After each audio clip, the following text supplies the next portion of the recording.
Parce que la vie éternelle, c'est quand tu es vivant. C'est lorsque tu vis quant à la chair. Une fois mourir dans le péché, une fois mourir, mes bien-aimés, sans connaître le Seigneur, c'est fini. Il n'y a aucune prière qui peut te libérer si tu es déjà parti en enfer. Le purgatoire que l'Église catholique, mes bien-aimés, disent aux gens, c'est des pires mensonges. Dans la Bible, ce mot même purgatoire n'existait pas. Hébreux chapitre 9 au verset 27, la Bible dit, il est réservé aux hommes de mourir une seule fois, après quoi vient le jugement. Une fois mourir, mes bien-aimés, ce qui t'attend, si tu étais décédé dans le péché, ce qui t'attend après ta mort, c'est le jugement. Et le jugement dont on fait mention dans ce passage, c'est l'enfer. Parce que l'enfer, c'est le jugement que Dieu va déverser sur toutes ces personnes qui ont refusé délibérément le Seigneur Jésus-Christ. Mais toi et moi, nous avons reçu cette grâce. Voilà pourquoi il faut toujours dire merci à Jésus. Même si tu as encore des faiblesses, ne te culpabilise pas parce que tu as fait déjà un pas vers le Seigneur. Ça, c'est magnifique. Mais ne demeure pas dans les péchés.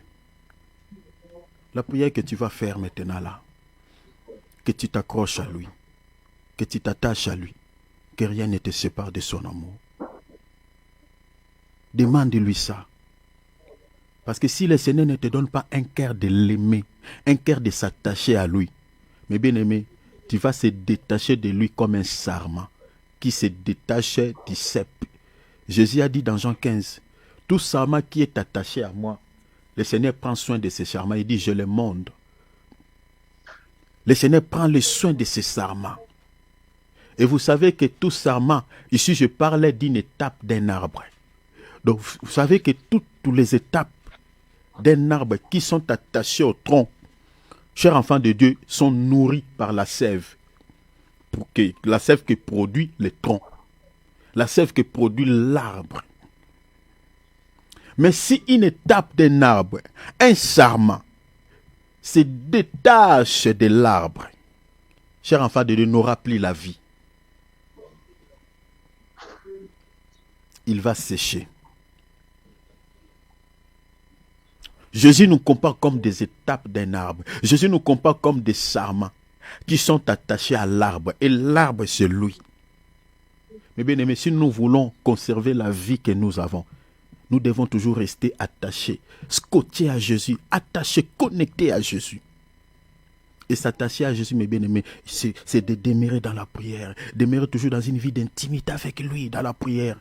Un chrétien qui est attaché à Jésus ne peut pas finir son 24 heures sans prendre un temps dans la présence de Dieu, sans prendre un temps de méditation, sans prendre un temps de lire la Bible, sans prendre un temps d'écouter les prédications de Dieu.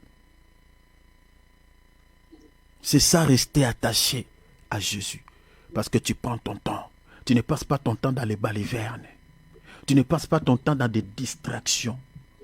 Mais bien aimé, si tu n'as pas la vie de prière, si tu n'as pas la vie de méditation, si tu n'as pas une vie, mes bien-aimés, d'intimité avec Jésus, c'est de cette manière que tu te déconnectes, tu te détaches du cep. Alors demande à Jésus. Reste attaché parce que ta vie c'est lui. Ta vie c'est lui. Ta vie c'est lui. Demande à lui, Seigneur, je vais rester attaché.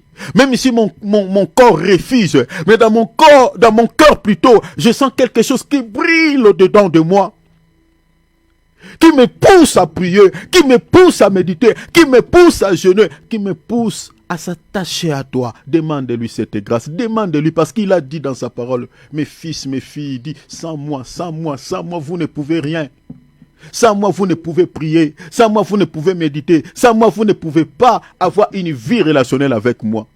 Il a dit pour s'attacher de lui, pour s'approcher de lui, pour prier, pour méditer, il faut que le Seigneur te pousse. Il faut que le Seigneur t'appelle. Il faut que le Seigneur, son esprit, puisse te pousser dans sa présence. Alors tu as besoin de son aide. Alors demande. Demande-lui. Prions maintenant au nom de Jésus. Père, alléluia.